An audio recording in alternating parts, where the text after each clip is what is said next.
Now, what if you could take all of your assets, your branding, your logos, all of that, and put it into a template that you can use over and over and over? Imagine having all the different sizes of images that you need for your blog posts and your social media in one document. That's what you can do in Adobe Express. My name is Jennifer Priest, and this is a paid collaboration with Adobe Express. And I am an Adobe Express ambassador.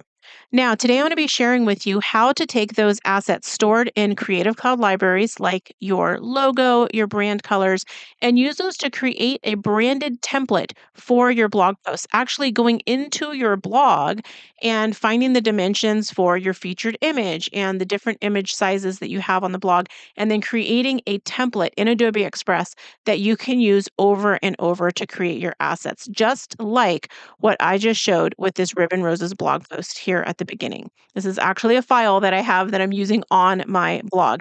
Now imagine that you could do this for clients, creating branded templates for them. If you're working with clients doing social media management, you can do this with your team and have them create all the assets for your blog in the specific sizes that you want them. So let's go ahead and jump right in and I'll show you how to do this inside of Adobe Express. Step one is open up Adobe Express. Now, if you don't yet have Adobe Express, you want to make sure that you sign up for it. Now, Adobe Express is a perfect companion tool for your favorite apps like Photoshop, Premiere Pro, and Illustrator, where you're going to save tons of time tapping into thousands of professionally designed templates available in Adobe Express, as well as creating your own. And you can incorporate those brand assets from Creative Cloud libraries. So I went ahead and started a new document here. I just chose an Instagram one and then renamed it my blog template. And I started resizing everything to the size of the assets that I need for my blog post. So you can see here that I went over to the blog post. I went down and looked at the media settings and found that my featured image, for example, was 800 by 400 pixels. And then I went and changed the dimensions of that first panel inside of that document for Adobe Express to be the size of that featured image. And then I named it so that I know this is the featured image for that blog post and I know what the dimensions are. Now, the next step is to duplicate that previous image, or I could have put the plus sign to add an extra one. And now I'm going to resize that. And so I'm making that one be a square for my medium size image. And then my large size image on my blog post, if you can see from my media settings, is a tall vertical image. So now I'm going to rename the third one, right? I just hit a plus sign. It adds a duplicate of the last panel inside of that file. And I'm going to make this one be the exact dimensions that I need for the large image size for my blog post. This way, I can make sure that I have all the images I need, all the assets I need for my entire blog post, and it's all stored together.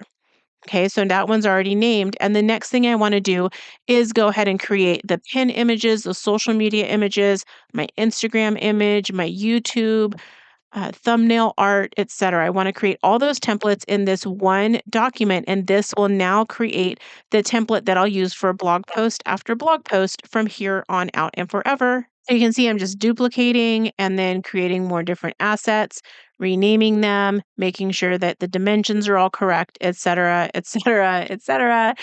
So the next thing you want to do is go ahead and take those templates and you want to add your branding to them. So I went and set all of the backgrounds to be transparent. And then I put my logo, which I dragged in from my Creative Cloud library, put my logo right onto each of those different sized graphics within the whole file. And this now becomes my template. And then I took the template and I named it. And the reason why is because it's going to show a thumbnail and I want to be able to see what the name of it is on the thumbnail when I'm accessing it inside of Adobe Express. Now this is ready to be turned into a template. So click on the share button, choose the type of name in there. And if you've already named the file, it'll have the name. Choose the library where you'd like it saved or the brand, a folder where you would like that template saved inside of Adobe Express.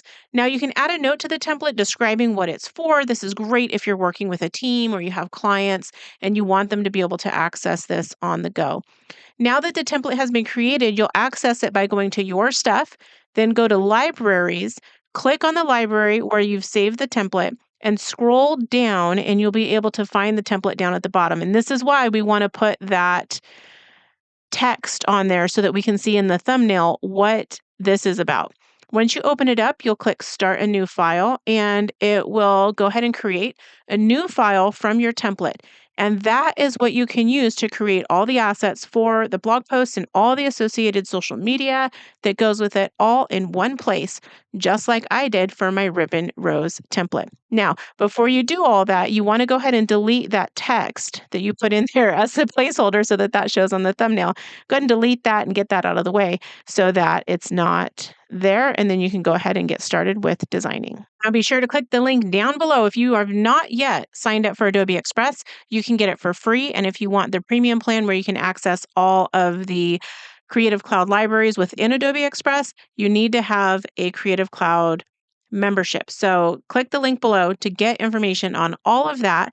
And if you enjoyed this video, I'd love it if you shared it with a friend and click the subscribe button to get more DIY videos like this.